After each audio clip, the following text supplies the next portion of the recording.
કે શાયરી બનાવતા બનાવતા હું થઈ ગયો મિની બ્લોગર અને અમારા માટે લઈ આવ્યો અલ્ટિકા ટોપ મોડલ.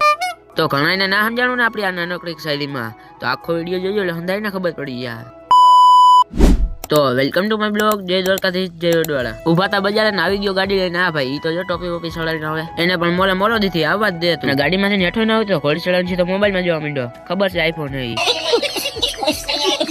પછી આપણે ત્યાંથી નીકળી ગયા જેતપુર સાઈડ, કેમ કે આપણે હતું જેતપુરમાં કઈક કામ, અને આપણે પહોંચી ગયા ગોકુલનગર. ત્યાં ફોર વ્હીલ તો જો હાવ બુકડો વળી ગઈ, અને એ ફોર વ્હીલ જોઈને આપણે પહોંચી ગયા જેતપુર બસ સ્ટેશન. અને બસ સ્ટેશન ની વાહે આપણે વહી ગયા રસ્તે. પછી અમે બેહી ગયા વેટિંગમાં. પછી રાહ જોઈને આપણા હાથમાં આવી ગયો તો 10 નો ગ્લાસ, એટલે આપણે સીધો પીવા માંડ્યા. અને આપણી મોજ ચાલુ કરી દીધી. ભાઈ પછી આપણે આવી ગયા ઘરે ને આપણે શોખમાં સરોજ ઉગાડી દીધો. એટલે આપણે લઈ આવ્યા અલ્ટિકા ટોપ મોડલ. અને કોમેન્ટમાં કોંગ્રેચ્યુલેશન કરવાનું ભૂલતા ને. આપણે કઈ લીધું હોય ફોટો ના પાડીએ એવું જ કદી બને જ નહીં. અને લઈ લીધો અલ્ટિકા નો વિડીયો. ને આ વિડીયો આપણે આઈડ નકલી આઈડીમાં મેકશું, નકલ આમાં મેકશું તો આપણે કોપીરાઈટ આવી જાય. પછી ફોર વ્હીલ ને ઘરે વિધિ કરીને આપણે નીકળી ગયા હતા પર સાઈડ. અને આ બાજુ ડુંગરના તમે ખાલી વ્યૂ જોવો, એક નંબર છે ને. આપણે તો અંદર બેઠા હતા તોય એક નંબર આવે વ્યૂ. પછી અમે કરી દીધું એસી ચાલુ ને હું બેસી ગયા વાહે. અને આપણા રીયુ ભાઈ મંડ્યા ખાખા ખોરા કરવા.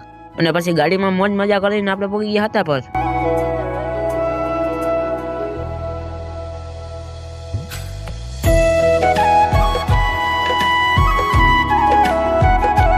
અને પછી થઈ ગઈ આપણે હતા પર જ રાત. એટલે રાતના આપણે નીકળી ગયા પાછા ઘર બાજુ. પછી હુપેડે પૂગ્યા વહી ગયા 2. એટલે આપણે લાગી હતી બહુ ભૂખ, એટલે આપણે લઈ લીધો હુપેડેથી નાસ્તો. પછી નાસ્તો લઈને અમે નીકળી ગયા હતા ઘર બાજુ. આજનો બ્લોગ જો ગમ્યો હોય તો લાઈક સબસ્ક્રાઈબ કરવાનું ભૂલતા નહીં. જય ઠાકર.